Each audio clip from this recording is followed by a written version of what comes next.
Recording in progress.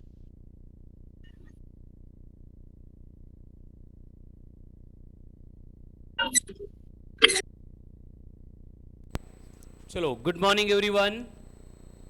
ठीक है, so from today we have to start discussion about next topic from the same section, that is 11th NCERT part first, and according to NCERT ये हमारा second chapter है, second topic है. कौन सा है? Motion along straight line. ठीक है, correct है. Motion along straight line. So write down motion along straight line. Motion along straight line.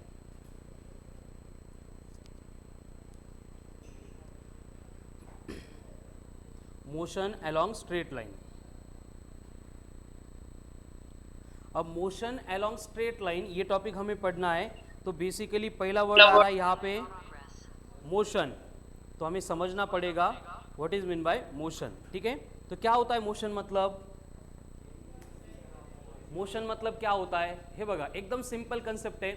अभी बेसिकली यूनिट्स एंड मेजरमेंट में हमने इतना ही डिस्कस किया है कि फिजिक्स का जो सिलेबस आने वाला है उसमें क्या क्या होगा और उसको पढ़ना कैसा है. ठीक है, तो वहाँ पे ढेर सारी फिजिकल क्वांटिटीज रहेगी, जैसे कि है ना, length, mass, time, temperature, electric current, amount of substance, luminous intensity. ये फंडामेंटल क्वांटिटी है. मतलब फिजिक्स में आगे जब भी हम सिलेबस पढ़ेंगे इनको छोड़ के नई क्वांटिटी नहीं आएगी. हर एक क्वांटिटी जब भी बनाई जाएगी फंडामेंटल क्वांटिटी का यूज़ करके हम बनाएंगे. ठीक है, और जो क्वांटिटी हम फंडामेंटल क्वांटिटी का यूज़ करके बनाते हैं उनको बोला जाता है एज ए डिराइव्ड क्वांटिटी. ठीक है, तो डिराइव्ड क्वांटिटी कितनी होती है? Number of. ठीक है, उससे रिलेटेड नंबर ऑफ क्वांटिटीज जो है उनके फॉर्मूले एंड उनके डायमेंशंस कैसे कैलकुलेट करते हैं ये अपन डिस्कस कर चुके हैं. ठीक है, जैसे कि फॉर एग्जांपल एरिया है, वॉल्यूम है, स्पीड है, वेलोसिटी है, एक्सेलरेशन है, फोर्स है, वर्क है, एनर्जी है, पावर है, चार्ज है, पोटेंशियल डिफरेंस है, एंड इनके ऊपर डिपेंडेंट बाकी सारी रिमेनिंग क्वांटिटीज है. ठीक है, तो एक्चुअल जो है हमारा जो फिजिक्स का सिलेबस है 11th एंड 12th का, वो डिफरेंट सेक्शन में डिवाइडेड है, जिसमें फर्स्ट सेक्शन आता है मैकेनिक्स बोला जाता है उसको, जिसमें हमें क्या करना है? मोशन एंड रिलेटेड पार्ट को स्टडी करना है. ठीक है, तो ये जो मैकेनिक्स वाला सेक्शन हम आज डिस्कस करना शुरू करने वाले हैं, ये मैकेनिक्स में हमें कौन से टॉपिक पढ़ने हैं? देखो, अकॉर्डिंग टू एनसीईआरटी पहले आएगा मोशन अलोंग स्ट्रेट लाइन, बाद में आएगा मोशन इन ए प्लेन. ये दोनों टॉपिक जिस कंटेंट के अंदर आते हैं उनको बोला जाता है काइनेमेटिक्स. मतलब ये दो टॉपिक को पढ़ते टाइम हमें फोर्स के बारे में कुछ भी डिस्कस नहीं करना है. एक बार motion along straight line and motion in a plane का डिस्कशन हो गया, उसके बाद में हम फोर्स को इंट्रोड्यूस करते हैं, एंड फोर्स का इंट्रोडक्शन आ गया मतलब वो बनता है डायनेमिक्स या फिर काइनेटिक्स वाला सेक्शन. तो ये डायनेमिक्स या फिर काइनेटिक्स में हमें पहला टॉपिक पढ़ना है, that is laws of motion या फिर न्यूटन्स लॉज ऑफ मोशन यानी एनएलएम. जैसे एनएलएम खत्म होता है उसके बाद में हमें नेक्स्ट टॉपिक पढ़ना है, that is work, power and energy.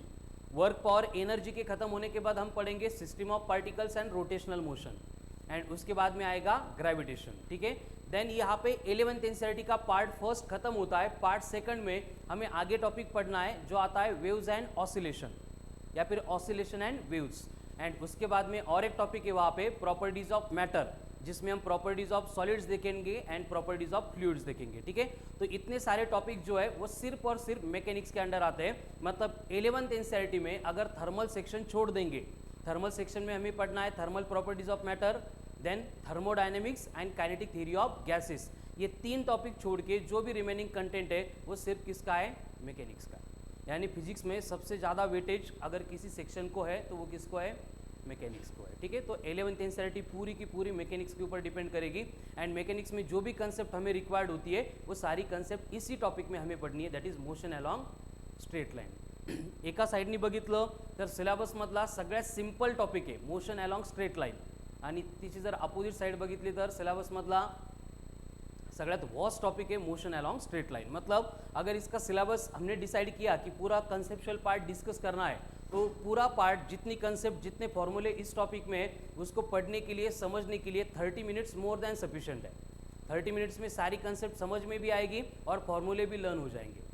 And हर एक कंसेप्ट के एप्लीकेशन अगर हमने डिटेल में पढ़ना शुरू किया तो 4 साल भी हम एक ही टॉपिक की एप्लीकेशन पढ़ेंगे तो भी वो खत्म नहीं होंगे. समझ में आ रहा है? क्योंकि यहाँ पे जो है मोशन अलॉन्ग स्ट्रेट लाइन में हमें तीन ही कंसेप्ट पढ़नी है.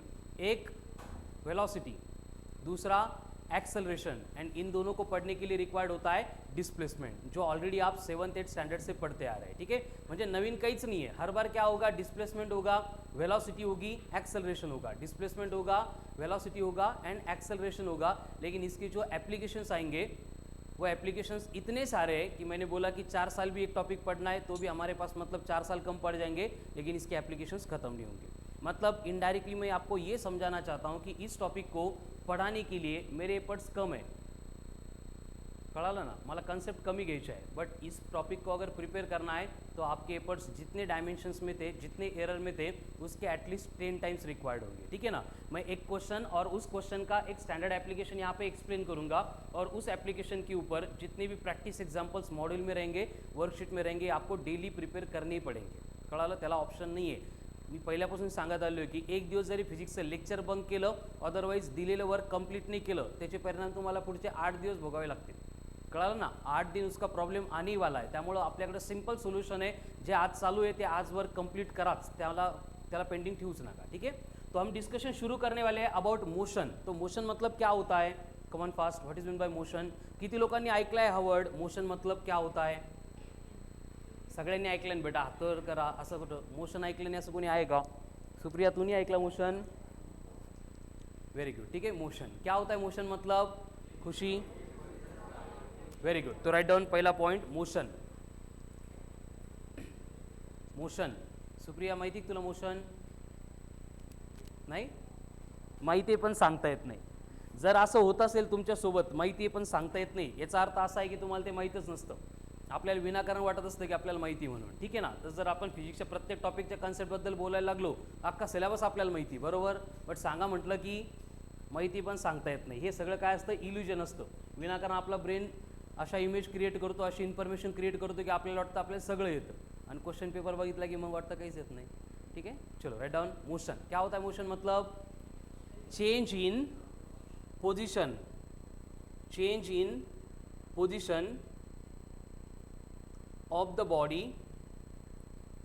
or particle, of the body or particle with respect to space and time, with respect to space and time। जो भी बॉडी होगी या फिर पार्टिकल होगा जिसके बारे में हम टॉपिक में डिस्कस कर रहे हैं, उसके पोजीशन में होने वाला जो चेंज होता है उसको बोला जाता है एज ए मोशन, ठीक है। रीड करो, इमेजिन करो, मोशन मतलब क्या है, change in position of the body और particle with respect to space and time, change इन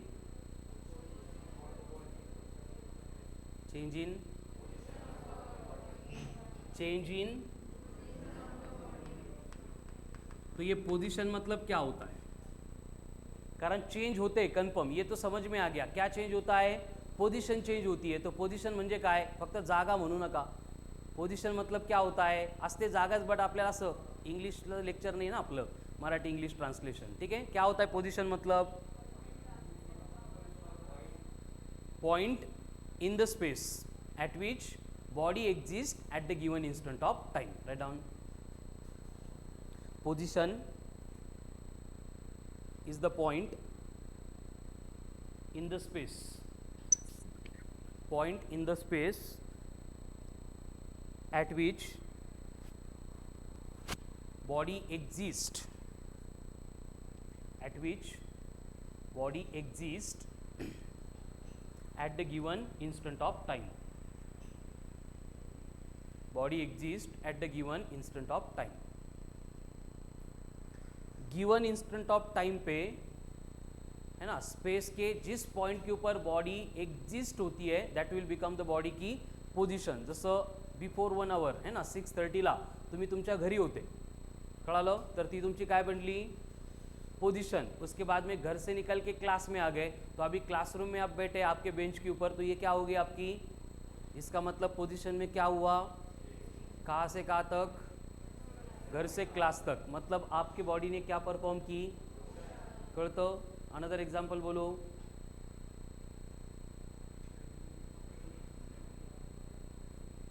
आपके साथ आपकी गाड़ी भी है ना, घर से निकल के फक्त क्लासरूम मध्ये नाही, पार्किंग मध्ये, बरोबर, मतलब गाड़ी ने भी क्या की, मोशन परफॉर्म की, ठीक है। Another example,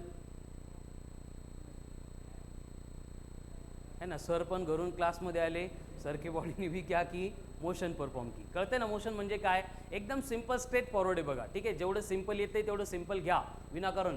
motion in one dimension, motion आहे, पोझिशन आहे, काही नाही आहे, तेच आहे जे आपण रोज बघतो आपल्या सराउंडिंगला घडतं, तेच आपल्याला इथं स्टडी करायचं. ठीक आहे, तो मोशन मतलब क्या है, पटपट एकदम एनर्जेटिक. क्या होता है मोशन मतलब, change in position of the body with respect to space and time. What is mean by position, point in the space at which body exist at the given instant of time.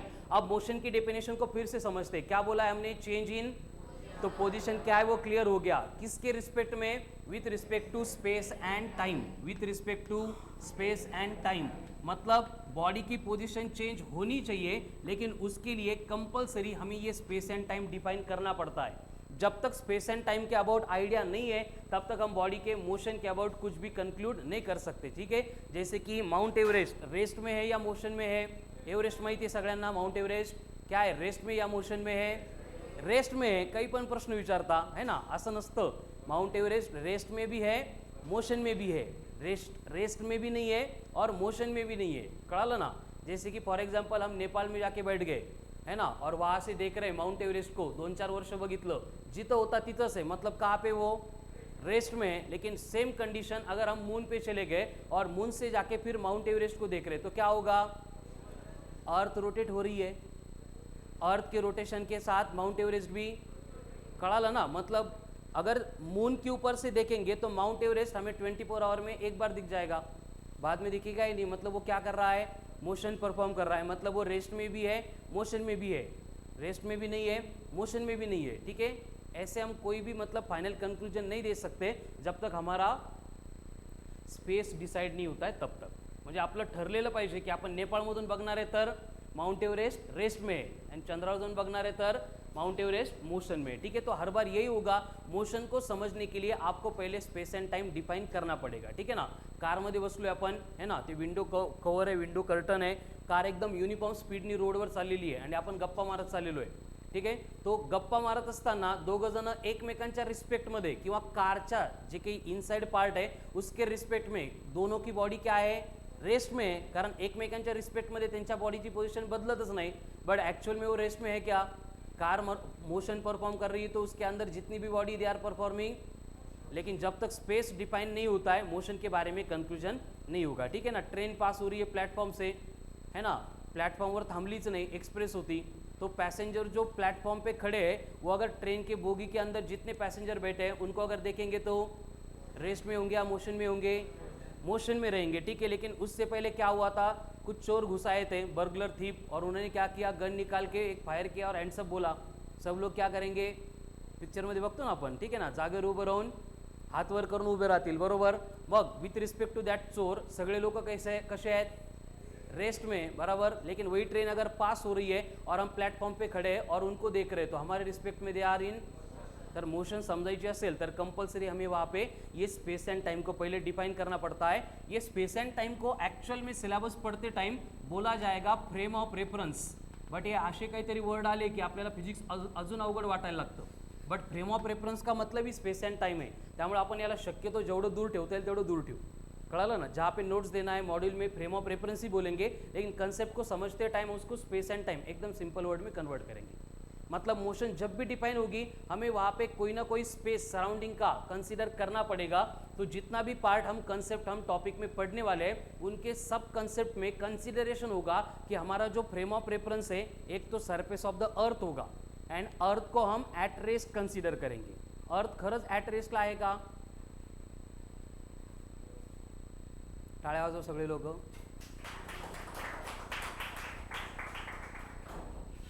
शेवटी किती 8 वाजले का, कशाला आली बेटा आता. मग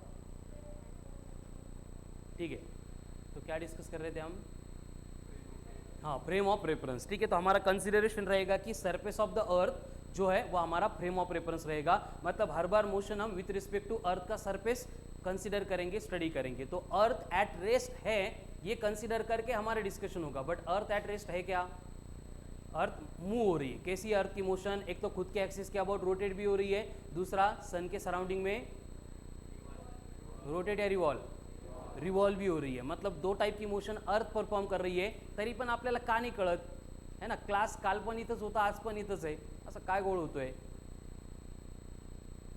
हे प्रश्न पडायला पाहिजे बेटा, याचे क्वेश्चंस आपले सब्जेक्टमध्ये मिळतात तुम्हाला आंसर्स.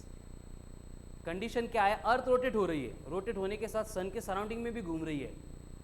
कळतं ना. म्हणजे आपण मॉर्निंगला 6:30ला तुम्ही जिथं बसले होते, आफ्टर 1 आवर आता 8 वाजायला लागले, ठीक आहे ना. तुम्ही जिथं बसले होते तिथं नाही आहे, तुमची ॲक्च्युअल पोझिशन बदललेली आहे. पटतंय काय मी काय सांगतोय ते, नहीं कळत है. रोटेट हो रही ना. रोटेशन कैसा है अर्थ का, साउथ टू नॉर्थ है, north to south. South to north पण नहीं, नॉर्थ टू साउथ पण नहीं. कहाँ पे रोटेट होती है, वेस्ट टू ईस्ट. आणि इकडे आपला सन है, ठीक है ना. इसलिए क्या होता है, पहले मॉर्निंग होती है ना, देन इवनिंग होती है, आणि आपण इकडे आलो की रात्र असते, ठीक है. तो इस तरह से अर्थ रोटेट हो रही है. अर्थ रोटेट हो रही है, हम कहाँ पे, अर्थ के सरफेस के ऊपर है, तो हमारी पोजीशन भी कंटिन्यूसली चेंज हो रही है. बट ये कळत का नहीं आपल्याला, क्या रीज़न होगा, फ्रेम ऑफ रेफरेंस अर्थ ही हमारा, कळाला ना. तो उससे होता क्या है कि अर्थ के रोटेशन की स्पीड एंड अर्थ के ऊपर जितनी भी बॉडीज है उनके रोटेशन की स्पीड इक्वल होती है, एंड दे आर एक्टिंग और they are moving in the same direction है. तो उनकी जो रिलेटिव वेलोसिटी होती है that will become zero. Relative velocity zero बनने की वजह से वहाँ पे हमें समझ में ही नहीं आता, हम उस मोशन को एनालाइज नहीं कर सकते, ठीक है. मतलब इन जनरल आहे, आपल्याला दोघं जण आहेत, दोन मित्र आहेत, गप्पा मारत चाललेत, बाईकवर आहेत, तर ते गप्पा मारत जाऊ शकता का बाईक चालवत.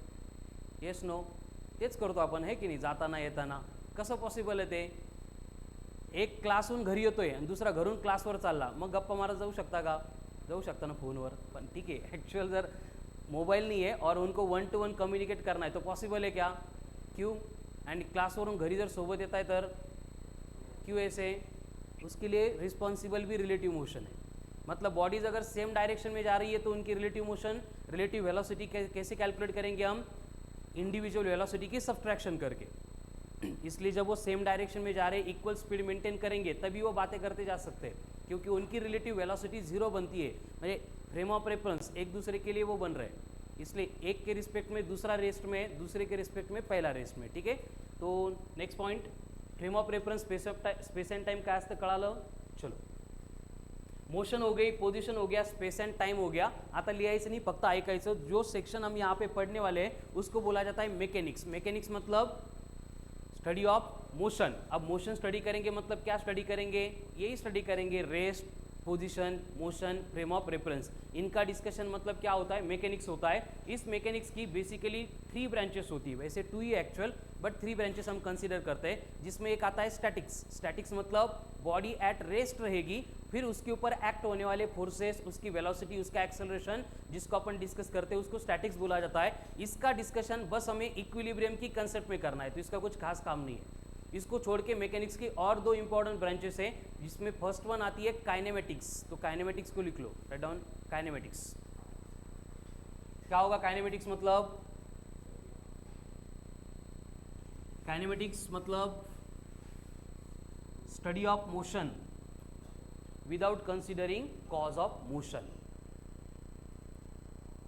Study of motion without considering cause of motion मतलब मोशन को तो स्टडी करना है, लेकिन मोशन क्यों परफॉर्म होती है उसका जो रीजन है उसको हम अगर कंसीडर नहीं करेंगे तो उसको बोला जाएगा kinematics. Kinematics, study of motion without considering cause of motion.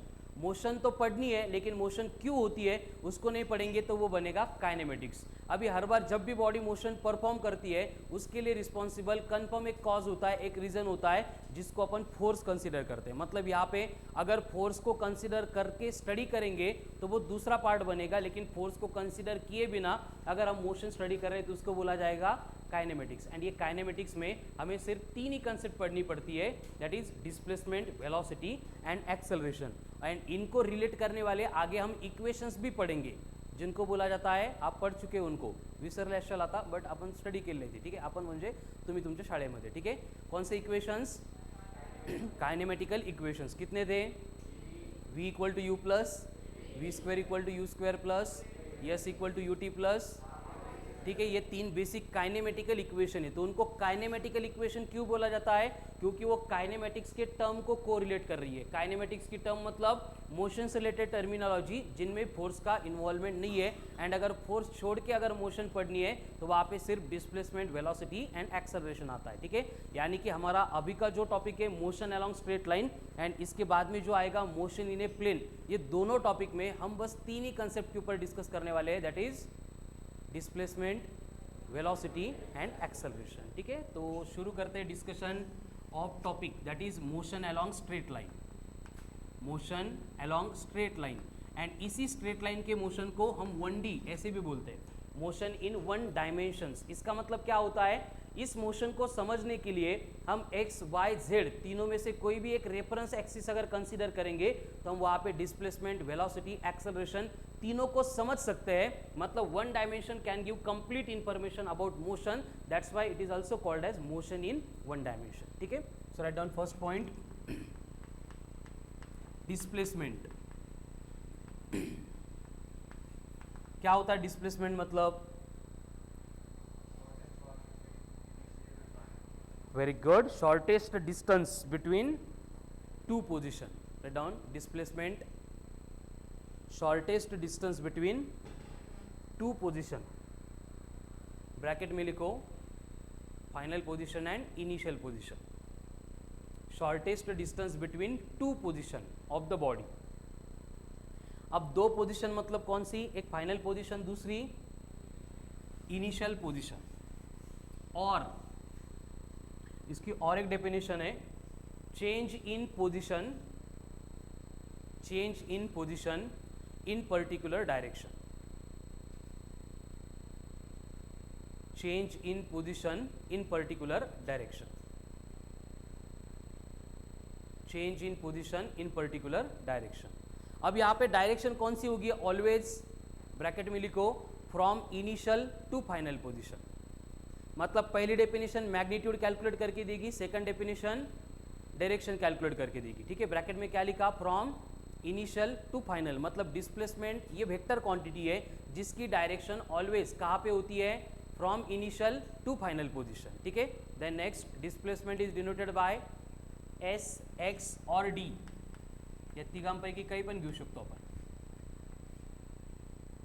Displacement is denoted by S, X और डी। देन डिस्प्लेसमेंट का फॉर्मूला क्या होता है? Velocity into time. बर, ठीक आहे, व्हेरी गुड। अजून final position minus initial position. So write down displacement is given by, displacement is given by final position minus initial position. Displacement is given by final position minus initial position.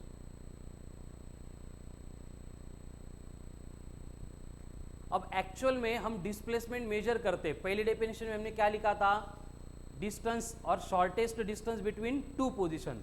अब distance measure कर रहे हैं मतलब actual में हम क्या major कर रहे हैं? लेंथ मेजर कर रहे हैं। दैट्स व्हाई डिस्प्लेसमेंट का ऐसा यूनिट होगा, right down, S I unit of displacement is metre.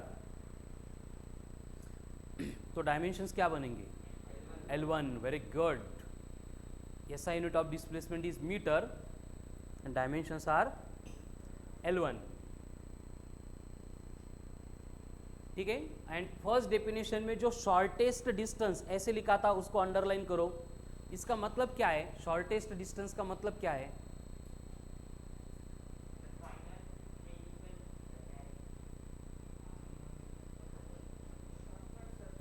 Shortcut, very good. ठीक है, शॉर्टकट नहीं, शॉर्टेस्ट डिस्टेंस मतलब कैसे फाइंड करते हैं shortest distance? According to geometry, अगर दो पॉइंट के बिटवीन शॉर्टेस्ट डिस्टेंस फाइंड करना है तो ऑलवेज हमें क्या करना पड़ता है? उन दोनों को कनेक्ट करना पड़ता है विथ सेमी सर्क्युलर पाथ, है ना? काय हो म्हणता? स्ट्रेट लाईन ड्रॉ करावी लागते ना, मग कसं काय हो म्हटले सेमी सर्क्युलर पाथ? असं ड्रॉ करतो का आपण? आपल्याला ए हे औरंगाबाद टू पुणे डिस्टन्स किती आहे मोजायचं असेल, असं जातो का आपण? स्ट्रेट लाइन ड्रॉ करनी पड़ेगी। और ये स्ट्रेट लाइन मतलब क्या होती है? शॉर्टेस्ट डिस्टन्स होता है. ठीक आहे, म्हणजे आपल्याला डिस्प्लेसमेंट काढायचं असेल प्रत्येक वेळी आपण क्या करेंगे, बस फाइनल एंड इनिशियल पोजीशन को कनेक्ट करेंगे, ज्वाइन करेंगे विथ, कळालं, हे ठरलेलंच आहे. कधी पण डिस्प्लेसमेंट काढायचं असेल ऑलवेज हमें क्या करना पड़ेगा,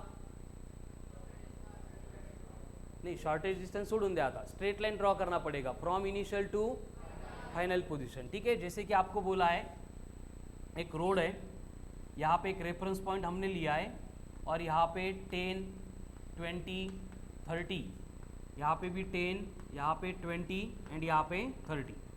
अगर हमारा रेफरेंस पॉइंट ये है तो एक डायरेक्शन को हम पॉझिटिव्ह कन्सिडर करेंगे, दूसरी डायरेक्शन को निगेटिव्ह कन्सिडर करेंगे. याच्यासाठी रूल नाही आहे हा पॉझिटिव्ह घ्या म्हणून, बट आपल्याला वाटलं ते आपण घेऊ शकतो, लेकिन ये कोऑर्डिनेट एक्सेस होते हैं, ओरिजिन के राइट साइड में पॉजिटिव होता है, दैट्स वाई यहाँ पे मैंने पॉजिटिव लिया है. और आपको बोला है कि इस रोड के ऊपर एक कार मूव हो रही है और वो कार कैसे मूव होती है ये समझने के लिए अपन याला ABCDEF ऐसे पॉइंट्स बना देंगे. ठीक है, तो आपको अगर बोला है कि car is travelling from O to A, तो कैलकुलेट करो उसका डिस्प्लेसमेंट कितना होगा.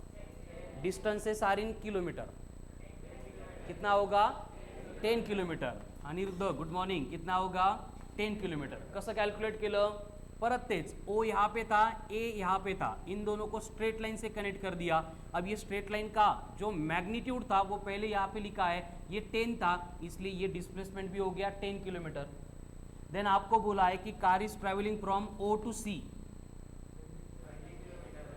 O to C again already straight line given है, तो यहाँ पे हमें O to C straight line draw करके इन दोनों के बिटवीन का डिस्टेंस मिलेगा 10 + 10 + 10 यानी 30 किलोमीटर. देन आपको बोला है कि O से लेके E तक कार ट्रैवल कर रही है अकॉर्डिंग टू कन्वेंशन. अब ये डिस्प्लेसमेंट वेक्टर क्वांटिटी है, तो यहाँ पे हमें डायरेक्शन कंसिडर करनी पडती है ना. इसके बाद हम वो पॉइंट लिखने वाले हैं, म्हणजे कार पुढे चालली की मागे चालली हे कसं कळणार. अगर प्लस होगा तो वेरी गुड एंड नेगेटिव होगा तो ठीक है. तो जो लिखा था उसमें और एक पॉइंट ऐड कर दो, displacement is a vector quantity.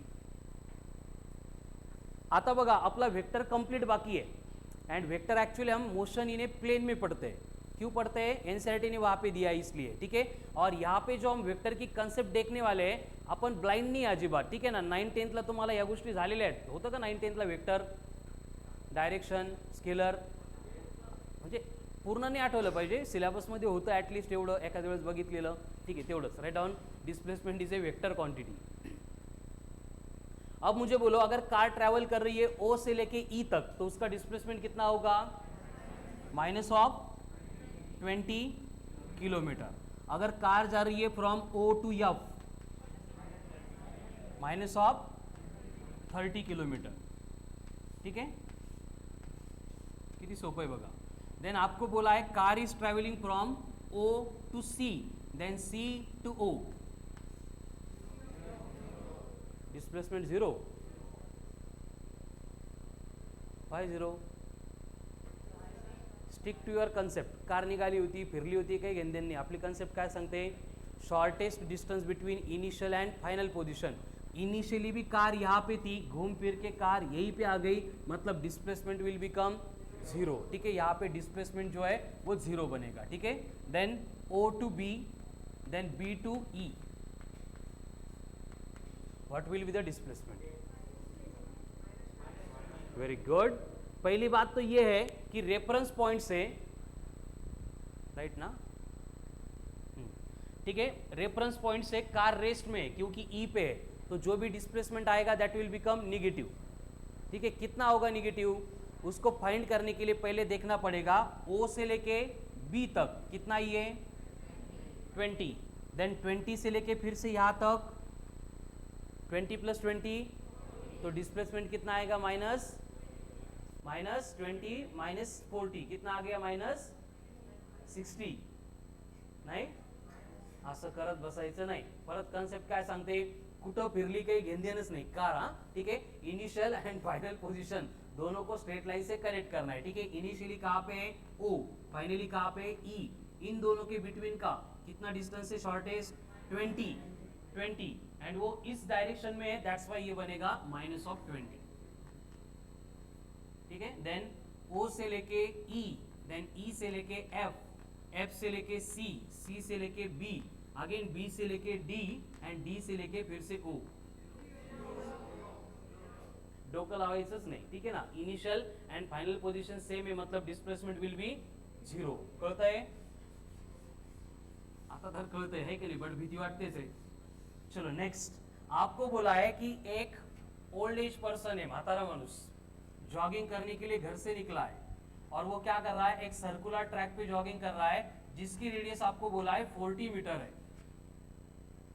अगर वो एक चक्कर कंप्लीट करके ए के ऊपर आ गया, then displacement 0. Confirm. Straight line path नहीं है, सर्कुलर पाथ है, कहीं फर्क पड़त नहीं. Initial and final position same है, इसका मतलब डिस्प्लेसमेंट विल बी. ठीक है. हाँ बोलूंगी तू स्वप्नील, असं महत्वाचं आहे. नाही बोल बोल, तू परत मी बोलायला लागलो तू बडबड करतो. टोले दिली की परत म्हणतो मी बोललोच नाही. बोलून घे, मोकळं हो. झालं नाही ते प्रथमेशला सांगून दे एकदा कोणाला तरी, मग ते मला नंतर येऊन सांगते. नाहीतर एक काम करणार, सरळ सरळ तुला जे मला सांगायचं असतं ना, व्हॉइस नोट्स पाठवतोच ना आपण, व्हॉट्सअपला माईक ऑन करायला तिथं बडबड करायची, काय भडास असेल ती काढून टाकायची तिथं. ठीक है. यहाँ पे बी है, बी कहाँ पे है, डायमेट्रिकली अपोजिट पॉइंट है. एक चक्कर मारला, खूप थकला, बट अजून थोडं चालावं म्हणून तो बी पर्यंत येऊन परत थांबला. देन डिस्प्लेसमेंट कितना होगा अगेन, 0 होगा क्या, नहीं होगा, क्योंकि initial and final position same नहीं है. तो दो पोजीशन की बिटवीन का डिस्प्लेसमेंट कैलकुलेट करने के लिए हमें इसको कनेक्ट करना पड़ेगा with straight line. And A B represents diameter. Diameter मतलब ये आर प्लस ये आर, तो डिस्प्लेसमेंट होगा 80 मीटर. नेक्स्ट, जॉगिंग करने गया था बट ए से लेके बी तक ही ट्रैवल किया और उसके बाद रुकना पड़ा. 20 मीटर है. Calculate the displacement. 20 मीटर.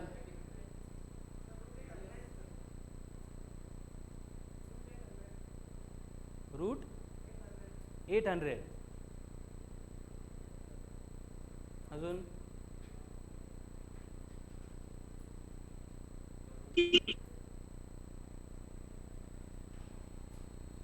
एवढे कसे हुशार झाले तुम्ही, क्वेश्चन कंप्लीट व्हायच्या अगोदर आन्सर देता. किती येईल, 20 या रूट 800. हां रूट 800. किती लोकांना वाटतं रूट 800 आहे. बरं, बाकीचे काहीतरी डोकं लावून भेटा, असं नको ना डायरेक्ट. काहीतरी आपलं ओपिनियन असलं पाहिजे, आपल्याला असं नील तिकडं आमचं होय असं नको. ठीक है. चलो, ए से लेके बी तक वो ट्रैवल कर रहा है, तो हमें चाहिए उसका डिस्प्लेसमेंट. फर्स्ट रूल क्या है, व्हाइल फाइंडिंग डिस्प्लेसमेंट हमें बस इनिशियल एंड फाइनल पोजीशन को कनेक्ट करना है with the help of straight line. कर दिया कनेक्ट. अब यहाँ पे हमें एक इंफॉर्मेशन कंफर्म मालूम है कि ये अगर 20 तो ये भी, यहाँ पे राइट एंगल ट्रायंगल है, तो क्या अप्लाई कर सकते हैं हम यहाँ पे, वेरी गुड, पाइथागोरस थ्योरम. तो क्या बनेगा, 400 प्लस 400 मतलब x will be equals to root of, मतलब x will be equals to 10 root, मतलब x is equals to approximately root 8 कितना है 2.8 समथिंग. तो 2.8 इंटू 10 मतलब कितना है 28 मीटर. असतं का असं, डायगोनल मोठा असतो का दोन्ही साईडपेक्षा, कधी प्रत्येक वेळी असतो. ठीक है ना. तो ये 28 मीटर हो गया डिस्प्लेसमेंट. ठीक है. नेक्स्ट, बडबड नको करू रे.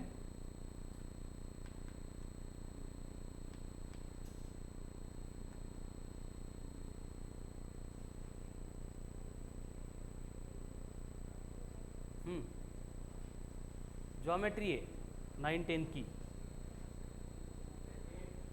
38. Very good.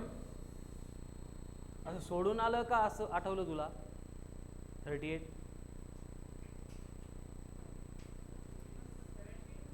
17. बर, व्हेरी गुड. अजून 14. अनिरुद्धच आन्सर आहे. व्हेरी गुड बेटा, बरोबर असलं ते महत्त्वाचं नाही, तू आन्सर दिलं ते महत्त्वाचं आहे. 10. 10 येईल. अजून हेलो. कंडीशन क्या है, हमें इंफॉर्मेशन है की रेडियस यहाँ पे 10 आहे, यहाँ पे 10 आहे. आता ट्रायंगलमध्ये रूल काय असतो, इक्वल लेंथ के अपोजिट एंगल्स अरे सेम होते हैं ना. तो यहाँ पे ये अगर 10 है, इनको कनेक्ट करेंगे तो यहाँ का एंगल x है, तो ये भी एंगल x रहेगा. तीनों एंगल की सम कितनी होती है, तो ये बन गया x प्लस 60 इक्वल टू 180, यानी 2x equals to 120, x equals to यानी कि 60 60 60 है, तो ये बन गया इक्विलैटरल ट्रायंगल. इक्विलैटरल ट्रायंगल है, इसका मतलब ये साइड भी कितनी रहेगी, 10 मीटर. ठीक है, चलो नेक्स्ट. एक पर्सन है, ए से निकला बी के ऊपर गया और ये डिस्टेंस आपको बोला है कि 10 किलोमीटर है, 8 किलोमीटर है. देन बी से निकल के सी के ऊपर चला गया और ये डिस्टेंस आपको बोला है 6 किलोमीटर है. Then what will be the displacement. कैसे, very good. Initial to final straight line से कनेक्ट कर देंगे, खत्म. A C will represent displacement. अब ए सी निकालने के लिए base square plus height square कितना आता है, ये 8 स्क्वायर 64, 6 स्क्वायर 36, यानी रूट ऑफ 100 यानी 10 किलोमीटर. बट अगर वो यहाँ से निकल के यहाँ पे आ गया और ये डिस्टेंस आपको दिया है as a 12 kilometre, then what will be the displacement. म्हणजे क्वेश्चन येतील तुम्हाला टेस्टमध्ये. A person travels towards east 5 kilometre, then towards north 10 kilometre, then upward, कळतं का, पहले ईस्ट देन नॉर्थ, देन बोलेंगे अपवर्ड या फिर बोलेंगे डाउनवर्ड. तो उस केस में ये कंसिडरेशन होगा. ठीक है, ए टू बी, बी टू सी, ये दो प्लेन में हो गया. ठीक है, अगर वो प्लेन चेंज कर रहा है, सी से लेके इस प्लेन में आ रहा है, तो उसका डिस्प्लेसमेंट कितना होगा, 10. बर, व्हेरी गुड. 12 करा, सोडवा, काहीतरी डोकं वापरा.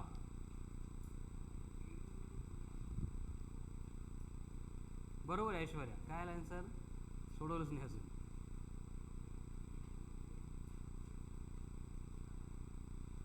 आलं सर, अंडर रूट.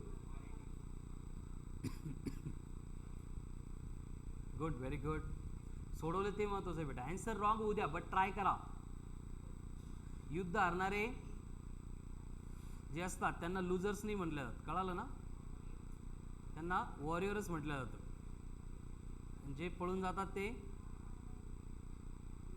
काय आन्सर बेटा, 12. Very good. अजून तुम्ही क्वेश्चन सोडवताय ना, बऱ्याच दिवसानंतर भेट झाली, गप्पा मारताय, असं काही नाही. ईश्वरी काय आन्सर, लवकर काढा. देव नाही, खुशी एवढा वेळ. सिंपल कंडीशन है, देखो यहाँ से निकल के यहाँ पे आ गया, तो हम क्या करेंगे, यहाँ पे इक्विलेट सॉरी यहाँ पे एक राइट एंगल ट्रायंगल बना देंगे, कहते का, ये पॉइंट डी यहाँ पे. तो डिस्प्लेसमेंट फाइंड करना है, तो इनिशियल फाइनल इनको स्ट्रेट लाइन से कनेक्ट करेंगे. ये बन गया हाइपोटेनियस, ये एक साइड, ये दूसरी साइड, मतलब आपका फाइनल आंसर क्या होगा,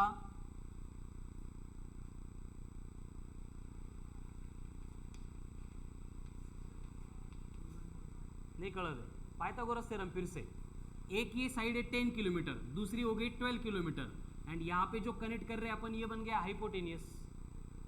फिर से वही Pythagoras theorem, hypotenuse square equals to base square plus height square, root of 10 square plus 12 square, 10 square 12 square 144 plus 100, root of 244, हाँ अप्रॉक्सिमेटली 16 घ्या किंवा 16 से थोड़ा सा छोटा 15.8 kilometre. This will be the displacement. Next, write down question. नहीं, actual में वो जो प्लेन चेंज कर रहा है, लेकिन हर कंडीशन में समझने के लिए एक एक्सिस ही सफिशिएंट है, इसलिए हम उसको 2D 3D ऐसे कंसिडर नहीं करेंगे आप. ठीक है ना. नेक्स्ट क्या लिखा, if an old age person, if an old age person, एक म्हातारा माणूस walking on A jogging track of radius 100 meter, walking on a jogging track of radius 100 meter, completes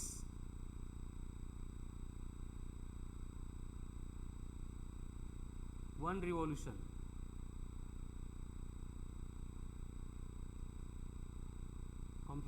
revolution in every 40 seconds.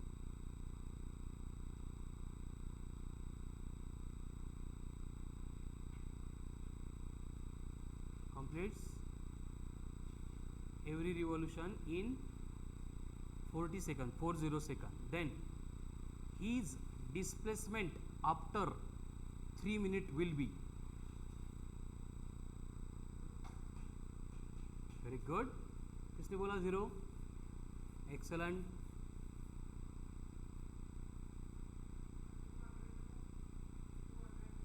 200 metre, ये भी correct है, very good.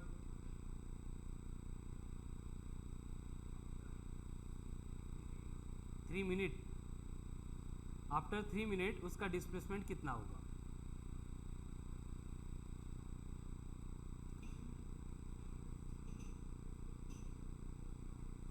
श्रवण, okay 200. चल Tejas answer दे बटपट.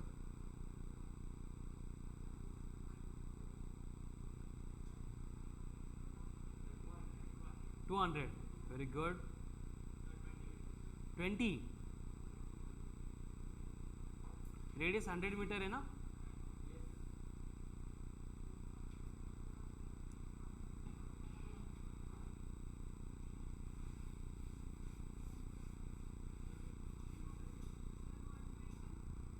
One 20 metre, very good. 50 metre, 50 metre कोणाचं आहे? आत्ता तर 20 होतं, असे चेंज नको करून बेटा. Very good. चल रेवन, काय आन्सर? देवेश 200. 200. हे बघा, बोर्डवर लक्ष द्या. क्वेश्चन में क्या बोला है कि 40 सेकंड में एक चक्कर कंप्लीट करेगा. चक्कर अगर कंप्लीट हो रहा है, रिवॉल्यूशन कंप्लीट हो रहा है, मतलब displacement will be 0 after 40 second. और 40 सेकंड के बाद में और एक चक्कर कंप्लीट होगा, यानी अगेन डिस्प्लेसमेंट विल बी 0. और 40 सेकंड में वही होगा, डिस्प्लेसमेंट विल बी 0. और 40 सेकंड लेंगे तो डिस्प्लेसमेंट विल बी 0. टाइम कितना है उसके पास? 3 मिनट्स. 3 मिनट्स मतलब कितने सेकंड? तो ये 40 + 40 + 40 + 40 कितने हो गए? 160. चले गए 180 में से. कितना टाइम बचा? 20 सेकंड. तो वो 20 सेकंड में क्या करेगा?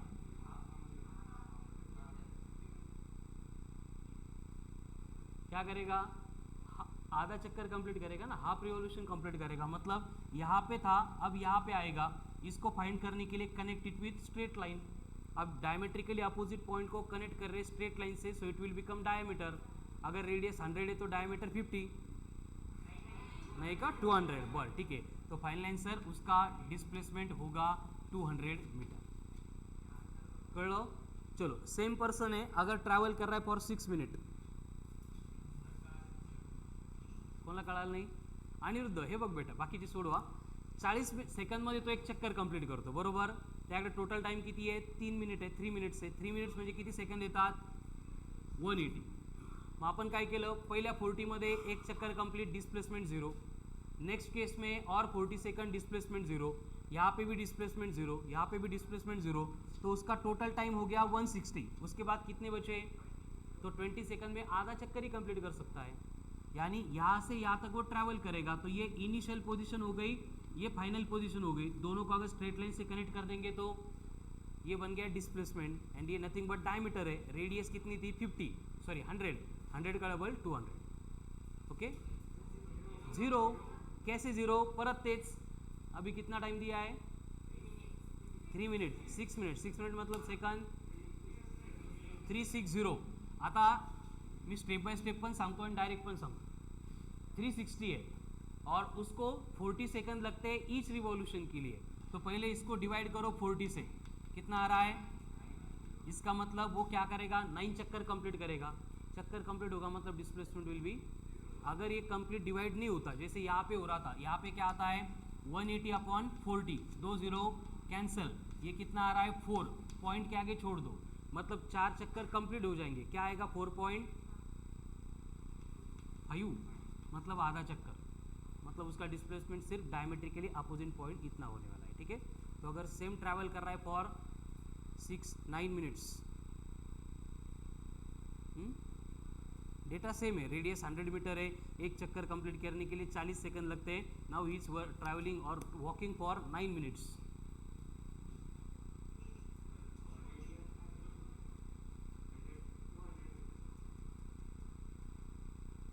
फिर से क्या होगा, देखो स्टेप बाय स्टेप तो कर सकते बट आपल्याकडे एवढा वेळ आहे का, 9 मिनिट मतलब कितने सेकंद 540, असे 40 नोटबुकचे 2-4 पेज भरतील। आपण त्या केसमध्ये काय करणार, 540 डिवाइड बाय 40, क्यों 40, क्योंकि एक चक्कर के लिए 40 सेकंड लग रहे हैं, ठीक है। 0 कैंसल, इनका डिवीजन करो कितना आता है, तो 13 राउंड कंप्लीट हो रहे हैं। उसके बाद में क्या बच रहा है, 2 बच रहा है ना यहाँ पे, मतलब ये बनेगा 0.5, तो 13 कंप्लीट, एक आधा राउंड कंप्लीट हो रहा है, मतलब डायमेट्रिकली अपोजिट जाएगा, तो अगेन सेम कंडीशन होगी अनिरुद्ध, यानी डायमीटर इतना डिस्प्लेसमेंट होगा, दैट विल बी 200 मीटर, ठीक है। अगर वो ट्रैवल कर रहा है फॉर 18 मिनट्स, हाँ 17 नंतरचे 18,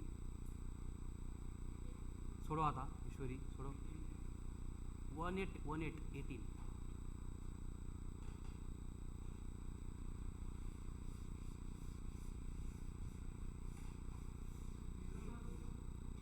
0 काय करणार, 18 मिनिट मतलब कितनी सेकंड, 1080 डिवाइडेड बाय 40, इसका डिवीजन करो कितना आएगा, 207, फक्त 27 राउंड कंप्लीट हो रहे, कुछ बच रहा है क्या, अगर राउंड कंप्लीट हो रहे मतलब इनिशियल फाइनल पोजीशन सेम है, तो डिस्प्लेसमेंट विल बी 0। अगर राउंड 20 दिए तो, राउंड 20 नहीं, मिनट 20 दिए तो,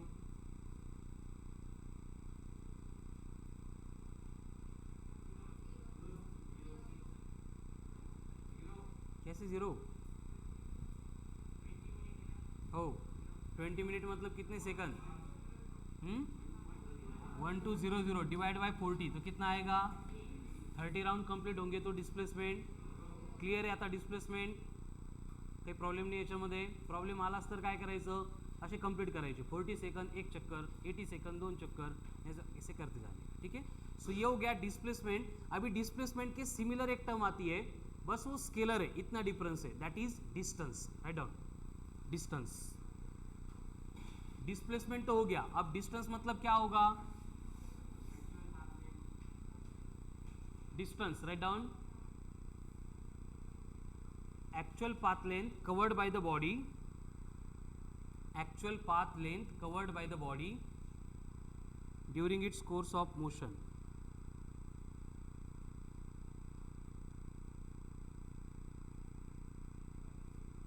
actual path length covered by the body during its course of motion।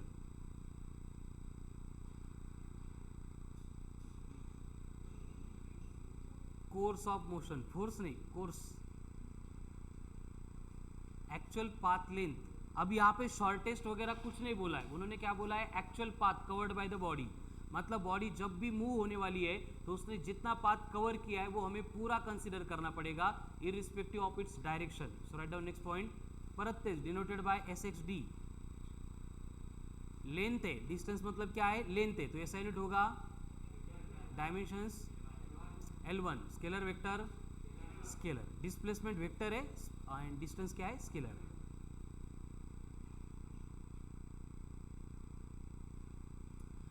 ठीक है। तो अगेन नेक्स्ट आपको बोला है फिर से एक रेफरेंस पॉइंट है O, रोड दिया है 10, 20, 30, डिस्टेंसेस आर इन किलोमीटर, यहाँ पे भी 10, यहाँ पे भी 20, यहाँ पे भी 30। आता डिस्टेंस मध्ये डायरेक्शन की वजह से कोई फरक ही नहीं पड़ता, तो यहाँ पे पॉझिटिव्ह लेंगे, यहाँ पे निगेटिव्ह लेंगे, याची काही गरज आहे का, नाही आहे, ठीक आहे, तरी पण आपण घेऊन टाकले नाही म्हणून। अगर आपको बोला है कि बॉडी ट्रैवल कर रही है, गाड़ी ट्रैवल कर रही है O to C and C to back to O, C से लेके बैक टू O, तो डिस्टन्स विल बी 0 येईल का? कारण इथं आपल्याला फायनल इनिशियल पोझिशन सोबत घेणं देणं नाही. काय लिहिलंय आपण? Actual path length covered by the body, यानी जो कवर हो रहा है वो कंसिडर करना पड़ेगा. ओ से लेके सी तक जाते टाइम 30 एंड आते टाइम 30 + 30 हो गया 60 किलोमीटर. देन ओ से लेके सी, सी से लेके एफ एंड एफ से लेके ओ. Very good. इकडं 30, वापस येताना 30 60, अगेन 30 90, वापस आएंगे 120. ॲडिशन आहे, हळूहळू करा व्यवस्थित. कळतं की सगळ्यांना? अनिरुद्ध नेक्स्ट आपको बोला है ओ से लेके सी एंड सी से लेके एफ 90. Very good. ठीक है. देन ओ से लेके डी,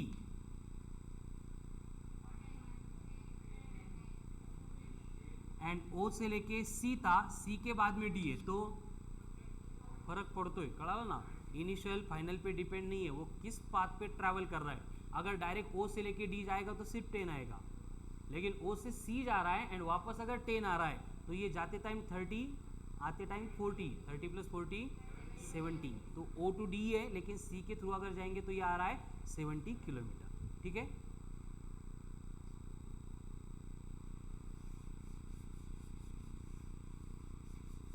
नेक्स्ट फिर से वही बोला है, ओल्ड एज पर्सन जॉगिंग कर रहा है और एक चक्कर कंप्लीट करके ए से निकला था, ए के ऊपर आ गया along circular track of radius 40 metre.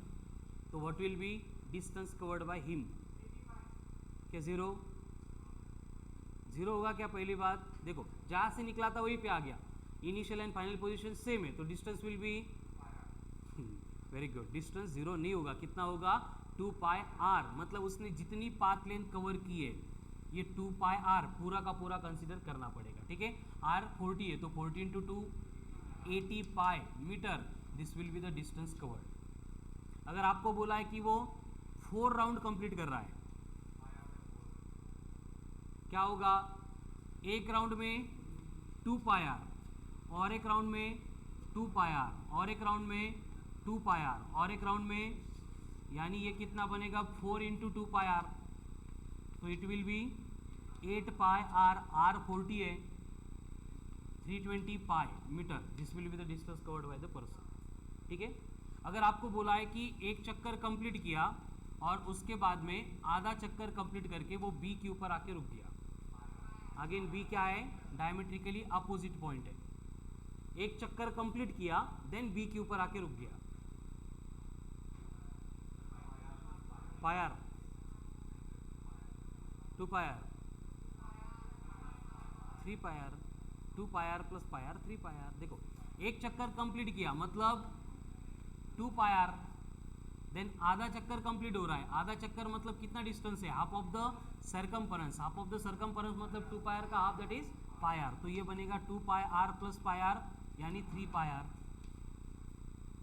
फिर से वही कंडीशन है, आपको बोला है चक्कर कंप्लीट कर रहा है, चक्कर लगा रहा है along circular track of radius 100 metre and उसका रेशो ये है कि हर एक 40 सेकंड में एक राउंड कंप्लीट करता है.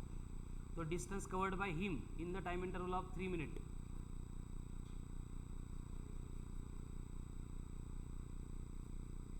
Distance covered in the time interval of 3 minute. बसू नका, प्रत्येक जण काही ना काही सोडवा, चुकीचं करा ॲटलिस्ट, बट करा. हे झालं तर आजच होईल, परत आयुष्यात होणार नाही, लक्षात घ्या.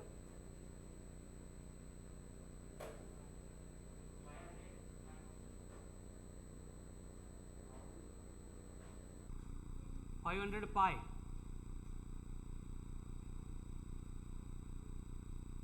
आपलं लॉजिक लावतो. 600 पाय 700 पाय. Very good. असे प्रत्येकाच्या आन्सर डिफरंट आले पाहिजे. 700 पाय. खुशी कळते का? एवढा वेळ, मग एवढा वेळ. क्वेश्चन ये है, वही ओल्ड एज पर्सन है, सर्कुलर ट्रैक पे जॉगिंग कर रहा है ऑफ रेडियस 100 मीटर. तो आपको बोला है कि उसको अगर एक चक्कर कंप्लीट करने के लिए 40 सेकंड लगते हैं, तो वो अगर 3 मिनट के लिए ट्रैवल कर रहा है, वॉक कर रहा है, तो उसका डिस्टेंस कितना होगा? सांग ना. 200, 250 पाई का मीटर, कल्याणी, हाँ ईश्वरी, राम, देव, अनिरुद्ध, आला सर. हे बघा पहिल्यासारखंच सगळं. हे बघा 40 सेकंड एक राउंड. पहले डिस्प्लेसमेंट जीरो हुआ करता था, अब यहाँ पे डिस्टेंस एक सरकमफरेंस बनेगा, मतलब 2 पायर बनेगा. और नेक्स्ट 40 सेकंड है और एक चक्कर, मतलब अगेन 2 पायर. नेक्स्ट 40 सेकंड है और एक राउंड, मतलब 2 पायर. और एक 40 सेकंड है, मतलब और एक राउंड, कितना हो गया 2 पायर. ये कितने हो रहे हैं 160. 3 मिनट मतलब कितने बचे 20. तो वो 20 सेकंड में पूरा सर्कल कंप्लीट नहीं कर सकता है, यहाँ पे आके रुक जाएगा. अब ये डिस्टेंस कितना है पायर, यानी डिस्टेंस कवर्ड कितना होगा 2 + 2 4 + 2 6 + 2 8 + 1 9 पायर. आर कितना है 100, तो ये बन गया 900 पाई मीटर. करेक्ट आहे, व्हेरी गुड. आलं एकदाच आहे की नाही. मला ऐकायला नव्हतं आलं 900 पाय. मी 600 400 250 असं काहीतरी ऐकत होतो. कळलं आता. चलो नेक्स्ट. अगर सेम वो ट्रॅव्हल कर रहा है फॉर 6 मिनट, झिरो डिस्प्लेसमेंट ले पटपट सांगत होते. काय 180. सेम क्वेश्चन है, बस वो क्या कर रहा है 6 मिनट के लिए ट्रैवल कर रहा है. 1800 पाई. Very good. कसं 900 पाई 3 मिनट में, तो उसका डबल टाइम है तो डबल डिस्टेंस. ठीक है. अब 6 मिनट बोला है ना, तो 6 मिनट मतलब कितने सेकंड 360 अपॉन एक राउंड के लिए लग रहे हैं 4, तो कितना आएगा ये 9, यानी 9 राउंड कंप्लीट हो रहे हैं. 9 राउंड कंप्लीट हो रहे हैं मतलब एक राउंड में 2 पाई आर, तो 9 राउंड में 18 पाई आर. आर दिए 100, तो ये बन गया 1800 पाई. अगर वो ट्रैवल कर रहा है फॉर 20 मिनट,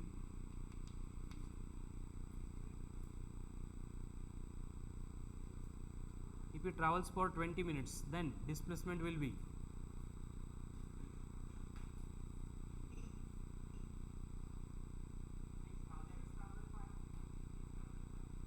वेरी गुड. देखो 20 मिनट्स मतलब कितने सेकंड 1200 अपॉन 40 मतलब कितना आ रहा है ये 30, तो 30 राउंड कंप्लीट हो रहे हैं उसके. Very good. त्याला 2 ने मल्टीप्लाई करावं लागेल बेटा. फक्त 30 राउंड कंप्लीट हो गए, तो एक राउंड का 2 पाई आर है, तो 30 राउंड का कितना होगा 60 पाई आर. आर कितना है 100, 16 × 100 6000 का 60,000 पाई मीटर. ये हो गया डिस्टेंस. कळतं है. चलो नेक्स्ट.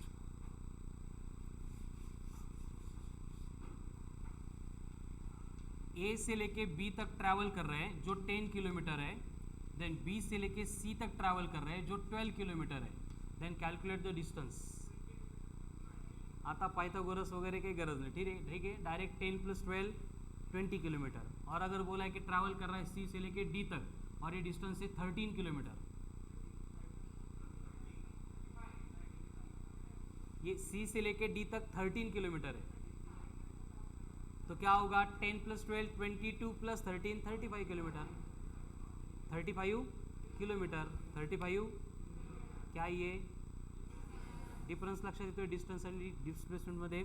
आता हा जो डिफरेंस होता सेम वे का डिफरेंस आगे वेलोसिटी एंड स्पीड में भी आने वाला है. ठीक है. तो उससे पहले कुछ पॉइंट लिखने हैं. Write down.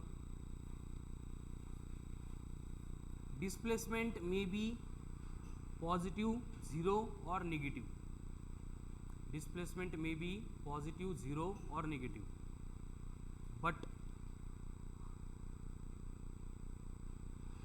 Distance is always positive. और 0 हो सकता है अगर बॉडी मूव ही नहीं हो रही तो. डिस्प्लेसमेंट में बी पॉजिटिव 0 और negative, but distance is always positive.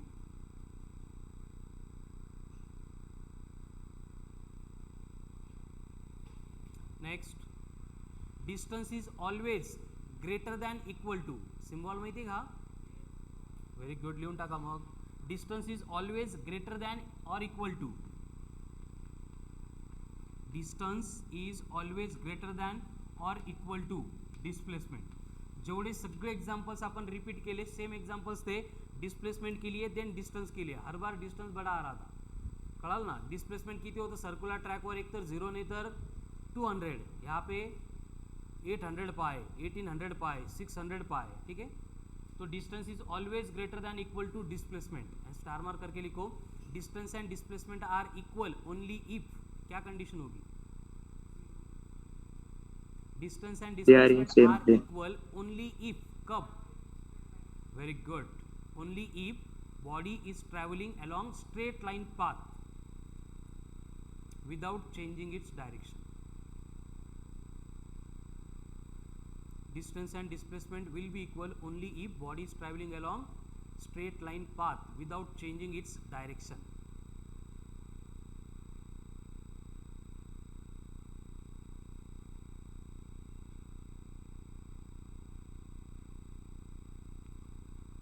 Without changing its direction. ठीक है, तो ये बेसिक डिफरेंस है बिटवीन डिस्प्लेसमेंट एंड डिस्टेंस. तो ये इंट्रोडक्शन था about motion along straight line. अब नेक्स्ट लेक्चर में जो है इसके कुछ practice example, then velocity and speed से रिलेटेड का जो पार्ट है हम कंटिन्यू करेंगे. उससे पहले आपको मॉड्यूल दिया है, तो मॉड्यूल में मोशन अलोंग स्ट्रेट लाइन में टिल कंसेप्ट एप्लीकेशन फर्स्ट, उसके पहले के solve example and concept application 1 के अनसॉल्व एग्जाम्पल कल मॉर्निंग से पहले कंप्लीट करना है, क्योंकि कल की जो टेस्ट होगी उसमें डायमेंशंस, एरर एंड उसके साथ ये जो डिस्टेंस एंड डिस्प्लेसमेंट का पार्ट है उसके क्वेश्चंस भी इंक्लूडेड रहेंगे. ठीक है, थैंक यू.